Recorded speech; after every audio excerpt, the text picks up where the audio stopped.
In a previous video, we defined liberalism as a belief in limited government, free markets, and individualism.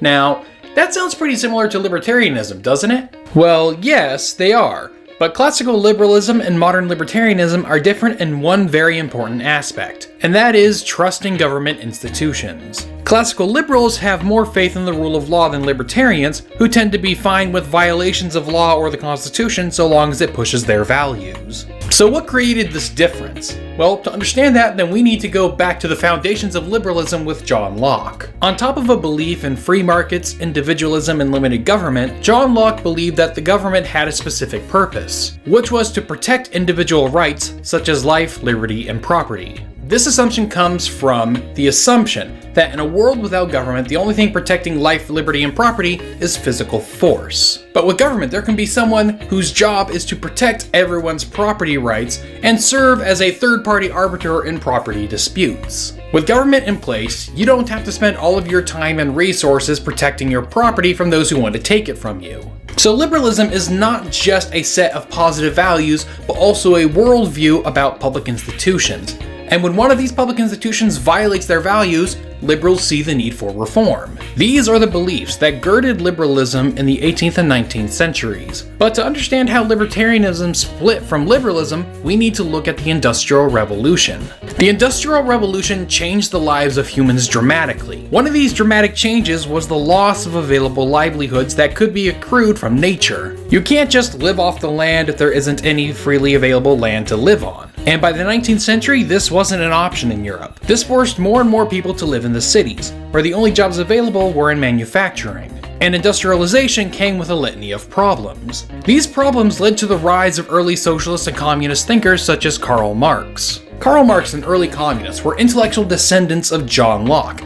Like Locke, they believed that government was created to protect property rights. However, where Marxists differed is that they believed government was not created to protect property rights in general, but to protect the property classes in particular, and to make sure those who had property retained their property, and make sure those who didn't have property did not obtain any. Communists wanted to equalize access to material wealth, but because they saw government as inhibiting their goal, orthodox communists became anarchists because the only way to abolish property rights was to abolish the institution that protected them, that being government. So in the 19th century, communists became associated with anarchy and mob violence, while liberalism was associated with individual rights and the rule of law. So here we have free market, limited government individualists siding with the state, while communists are siding with anarchy. Today, communists are most often associated with big totalitarian governments, while libertarians are often considered borderline anarchists. So,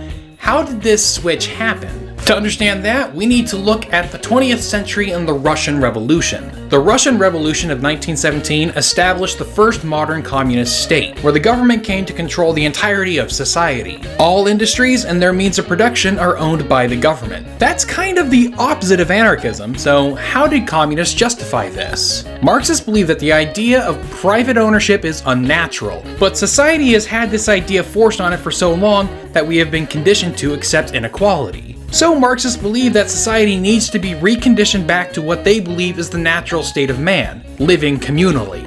This reconditioning cannot happen until private property is abolished, and you can't abolish government until the reconditioning has happened. And the only institution powerful enough to engage in this reconditioning is government. So Marxists developed the concept of the dictatorship of the proletariat. An iron-willed and principled communist would be made dictator of the government and given the power to confiscate property, redistribute wealth, and do whatever else was deemed necessary to condition society for true communism. In theory, the dictatorship would eventually cease once society had progressed to the ideals of true communism, at which point the dictatorship would no longer be needed. This is how Marxists justified embracing totalitarianism. Essentially, it's an ends justifying the means kind of deal. The 20th century saw communism take hold of governments around the world, and in every single one they embraced totalitarianism to one extent or another. They saw themselves as using the tools of oppression to create freedom and material equality. Well, these attempts at communism were failures in their entirety if you ask someone who isn't an apologist for totalitarian regimes, or who bases their judgment of a system on what its stated goals are rather than the results. It was in the 1960s that libertarianism became its own distinct philosophy.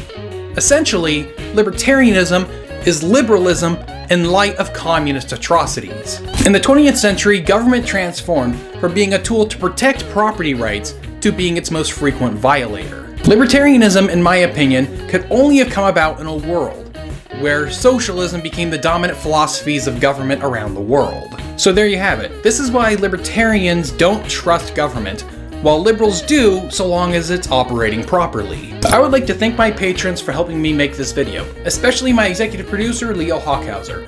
Thanks to your support, I can continue to make videos for you to enjoy and learn from. If you would like to financially support this channel, then you can go to patreon.com/granthurst and become a patron, where you can get access to special perks such as having your name in the end credits and getting to see videos early. If you liked this video, then click the subscribe button and the bell icon to make sure you never miss a new video. Click the like button, share this video, and leave a comment down below. Thanks for watching, and I'll see you next time.